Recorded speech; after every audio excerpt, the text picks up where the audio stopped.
Hello everyone. हम फिर हाजिर हैं एक नई कहानी के साथ। इस कहानी का नाम है संशय। नीरव उपाध्याय के साथ एक बहुत बड़ा विश्वासघात हुआ। जब वो पीडब्ल्यूडी में कार्यरत थे तब एक कॉन्ट्रैक्टर उनके पीछे पड़ गया। झाझर रोडवेज का टेंडर पास करवाने के लिए कॉन्ट्रैक्टर ने एड़ी से चोटी तक का जोर लगा दिया। उसने कई मर्तबा नीरव को घूस देने की कोशिश की, लेकिन अंडर द टेबल काम करना उनके उसूलों के खिलाफ था, तो उन्होंने बार बार कॉन्ट्रैक्टर के ऑफर को ठुकरा दिया। क्योंकि वो एक सज्जन व्यक्ति थे तो उन्होंने कोई सख्त कार्रवाई नहीं की, और सच कहूं तो उन्हें इन सब लोगों से बहुत डर लगता था।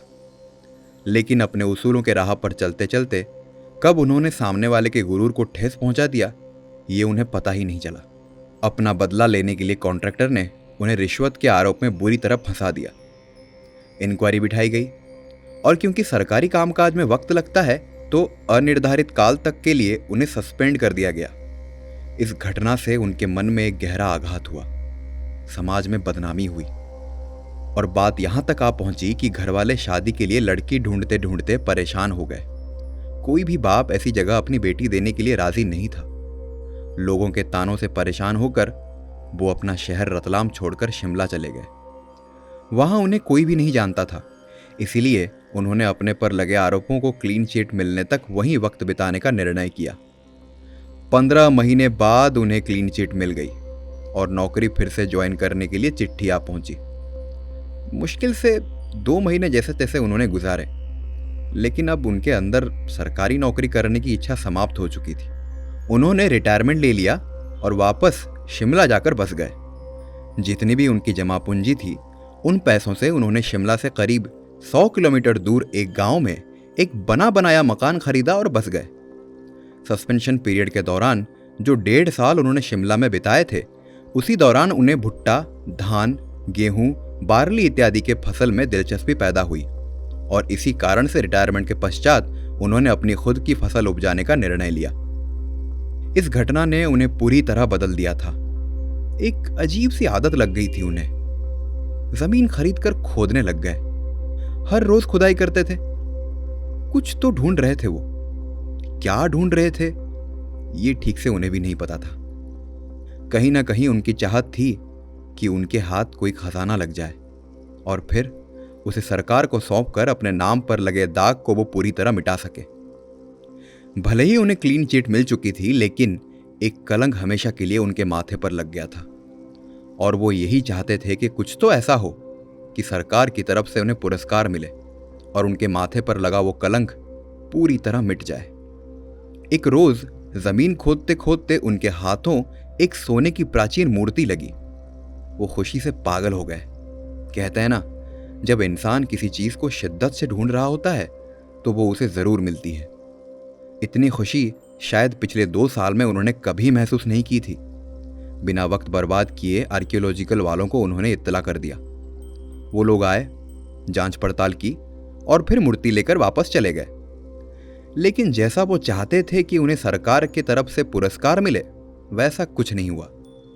उनके मन में अपने आप को प्रमाणित करने की चाहत और बढ़ गई।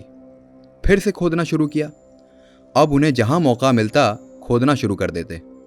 दिन भर अपने खेत पर काम करते और रात के अंधेरे में अपने खोदने वाली मिशन के लिए जगह ढूंढते फिरते। जैसे ही उन्हें कोई अनऑथराइज्ड प्रॉपर्टी मिल जाती, वो रात को खोदना शुरू कर देते। किस्मत उन्हें कहीं और लेकर जा रही थी। उनमें एक ऐसा टैलेंट उभर कर आया कि वो जिस भी मिट्टी में हाथ लगाते वो सोना बन जाता। मतलब ये है कि जिस भी जगह उन्होंने खोदना शुरू किया, वहां एक सोने की मूर्ति उनके हाथ लगी। उन्हें अपने आप पर गर्व महसूस होने लगा। लेकिन अब की बार उन्होंने आर्कियोलॉजिकल वालों को खबर नहीं की। मूर्ति निकालने के बाद उन्होंने गड्ढे भरना शुरू कर दिए और उन मूर्तियों का एक संग्रहालय बना दिया। इस बार बहुत सोच समझकर कदम रखने लगे। उनका बस एक ही मकसद था, उनके माथे पर बरसों पहले लगे कलंक को मिटाना। वो चीख चीख कर अपनी ईमानदारी साबित करना चाहते थे। अचानक एक रात जब वो अपने घर पर थे, उनके घर की घंटी बजी। दरवाजा खुला तो वही कॉन्ट्रैक्टर था जिसने उन पर आरोप लगाया था। नीरव भाव शून्य थे। वो मन ही मन कई मर्तबा इस इंसान से एक बार मिलने की ख्वाहिश कर चुके थे, मगर उस रोज उसे सामने देखकर वो एकदम शांत हो गए। पिछले 1.5 सालों में कई मर्तबा उन्होंने अपने ख्यालों में उस आदमी के साथ हाथापाई की थी। कई बार बीच बाजार में उसे घसीटते हुए जलील किया था, मगर उस रोज हकीकत में उस इंसान को सामने देखकर उन्हें ऐसा कोई ख्याल नहीं आया। कॉन्ट्रैक्टर उनके पैरों तले गिर गया, माफी मांगते हुए फूट फूट कर रोने लगा। उस एक ही पल में नीरव का सारा गुस्सा खत्म हो गया। उसी पल का न जाने वो कब से इंतजार कर रहे थे। वो अपने आप पर फक्र महसूस करने लगे। वाकई उनके लिए ये गर्व की बात थी। उन्होंने उस आदमी को माफ कर दिया और फिर वो व्यक्ति वहां से चला गया। अगले रोज फिर से घंटी बजी, मगर अब की बार पुलिस थी। वो चौंक गए। मन ही मन उन्होंने सोच लिया कि वो कॉन्ट्रैक्टर शायद किसी खास मकसद से उनके पास आया था। कहीं उनके द्वारा संग्रह की गई मूर्तियों के बारे में उसने पुलिस को कोई सूचना तो नहीं दे दी। उन्हें लगा वो फिर से उस कॉन्ट्रैक्टर के जाल में फंस गए। लेकिन पुलिस अफसर से बात हुई तो समझ आया कि मामला कुछ और था। दरअसल पिछले रात को उनके जमीन के बगल वाले जमीन पर पुलिस को एक अधेड़ उम्र के आदमी की लाश मिली। उसी सिलसिले में पूछताछ करने के लिए वो लोग आए थे। ऑफिसर ने मृत व्यक्ति की फोटो दिखाई तो नीरव की आंखें खुली की खुली रह गई। जी हाँ, ये वही कॉन्ट्रैक्टर था जो पिछले रात उनसे मिलने आया था। उन्हें लगा वो तो बुरी तरह फंस गए। उन्होंने सब कुछ साफ साफ बता दिया कि उस आदमी से उनका क्या राबता था और वो क्यों उनसे मिलने आया था। थानेदार ने उन्हें ये केस सॉल्व ना होने तक शहर में ही रहने का आदेश दिया। थानेदार के जाने के बाद नीरव की सांसें फूलने लगी। बहुत देर तक वो घर के इस कोने से उस कोने तक बस टहलते रहे। अंत में जैसे तैसे करके उन्होंने अपने आप को संभाला और चुपचाप सो गए। अगली रोज वो घर से बाहर ही नहीं निकले। रात को फिर घंटी बजी और दरवाजा खोला तो देखा स्थानीय एमएलए आए हुए थे। एमएलए ने नीरव को आश्वासन दिया कि उन्हें डरने की जरूरत नहीं है। उन्होंने नीरव को कई महीनों पहले मिले मूर्ति के लिए शाबाशी दी और किसी भी मदद या जरूरत पड़ने पर सीधे उन्हें ही संपर्क करने के लिए हिदायत देकर निकल गए। ये सिलसिला अब चलता ही रहा। हर रोज कोई ना कोई आता और उनसे मिलकर उन्हें दिलासा देता कि उनको घबराने की जरूरत नहीं है। पूरे इलाके में यह खबर आग की तरह फैल गई। नीरव के साथ बरसों पहले हुए विश्वासघात के बारे में सबको पता चल गया और सभी उन्हें सहानुभूति के नजरों से देखने लगे। अगले 1 महीने में वो 30 अलग अलग लोगों से मिल चुके थे। उनके द्वारा संग्रह की गई मूर्तियों को उन्होंने अपने घर के स्टोर रूम में छुपा रखा था। वो संशय में पड़ गए। क्या लोग वाकई उनकी मदद करना चाहते हैं या उन्हें फिर से कोई फंसाना चाहता है? उन्हें कुछ समझ में नहीं आ रहा था। कौन अपना है, कौन पराया? और यही सवाल उनके संशय का कारण बना। उन्हें अब उन मूर्तियों को घर में रखना महफूज नहीं लगा और उन्होंने उन्हें कहीं दफन करने का निर्णय लिया। लेकिन अब वो इतने मशहूर हो चुके थे कि पहले की तरह कहीं भी जाकर खुदाई करना नामुमकिन हो गया था। डर के मारे एक रोज मौका देखकर वो वहां से करीब 50 किलोमीटर दूर एक झील में सारी मूर्तियां फेंक आए और इस रोज के बाद उनके घर कोई भी नहीं आया। धीरे धीरे सब कुछ स्वाभाविक होने लगा।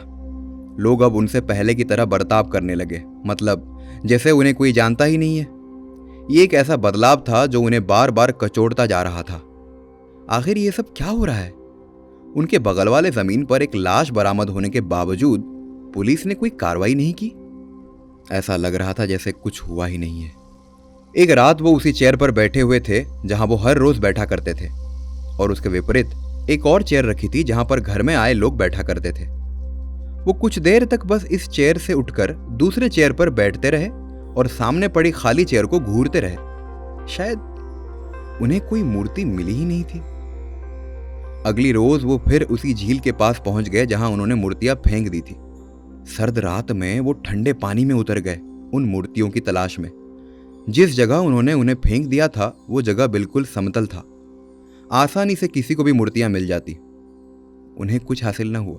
वो वापस घर आ गए और गहरी सोच में लीन हो गए। उन्हें लगा शायद कभी कोई उनसे मिलने आया ही नहीं था। शायद अपने ख्यालों में अपने आप को सही प्रमाणित करने के लिए वो कुछ गलत कर रहे थे और उनका अवचेतन यानी कि सबकॉन्शियस माइंड उन्हें बार बार दोषी ठहरा रहा था। शायद इसीलिए उन मूर्तियों को झील में फेंक आने के बाद कभी कोई मिलने ही नहीं आया। उन्हें यह तक समझ में नहीं आ रहा था कि वो स्वयं भी असली हैं या वो भी किसी के ख्यालों में बस एक किरदार। उम्मीद है आपको ये कहानी अच्छी लगी होगी। हम जल्द ही मिलेंगे एक नई कहानी के साथ। तब तक के लिए अपना ख्याल रखिए।